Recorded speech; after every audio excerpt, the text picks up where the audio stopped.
Salut, on se retrouve pour une troisième vidéo Racing Tips dédiée à Trello, toujours les automatisations dans Trello. Et pour aller plus vite, on va directement aller dans l'outil.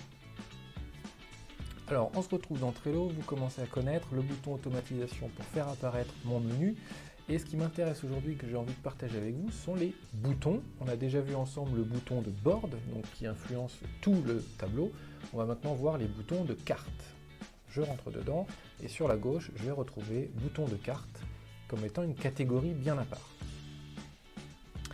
La vraie différence entre les boutons et les règles ou les due dates qu'on a déjà vu ensemble, c'est que le déclencheur, il est clair, c'est le clic sur le bouton. Donc j'ai pas besoin de choisir quel est l'événement qui déclenche les actions, j'ai juste besoin de définir les actions que je veux faire quand je clique sur mon bouton. Évidemment, je vais devoir lui donner un nom à ce bouton puisqu'il va apparaître sur toutes les cartes de mon tableau. Prenons un exemple et faisons un bouton ensemble. Donc je clique sur créer un bouton. Je vais d'abord commencer par lui donner un nom. Moi, ce que j'aimerais faire ici, c'est mettre une étiquette sur ma carte, par exemple, ou mettre deux étiquettes sur ma carte. Allez, on va l'appeler mettre deux étiquettes. Je peux changer l'icône si je veux, ça c'est pour l'aspect esthétique. Ensuite, je vais rajouter mes actions à l'intérieur de ce bouton.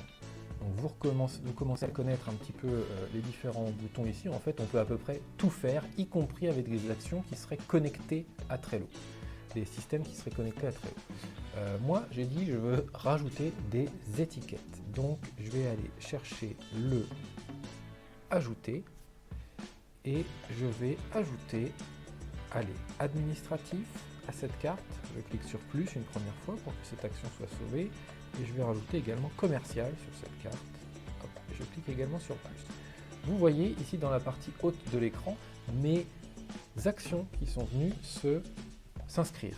Je peux les supprimer si je souhaite, je peux également les bouger pour les faire dans un ordre ou dans un autre. Et je sauvegarde. Ça y est, mon bouton est créé, il est effectif, on le voit, hein, il est ici autorisé sur ce board. Si je ferme maintenant ce menu d'automatisation et que je prends une carte au hasard, prenons celle-ci par exemple, je vais retrouver à l'intérieur mon bouton mettre deux étiquettes. D'ailleurs, j'ai oublié un petit S. Quand je clique dessus, hop, j'ai les étiquettes qui ont été mises directement. Voilà un exemple d'automatisation avec un bouton dans une carte. J'espère que cette vidéo était claire, cet exemple était facile à appréhender. Je te dis à très vite pour des nouveaux Racing Tips. En attendant, n'hésite pas à t'abonner à la chaîne, à commenter cette vidéo, à poser des questions si tu en as. Et je te dis à très vite.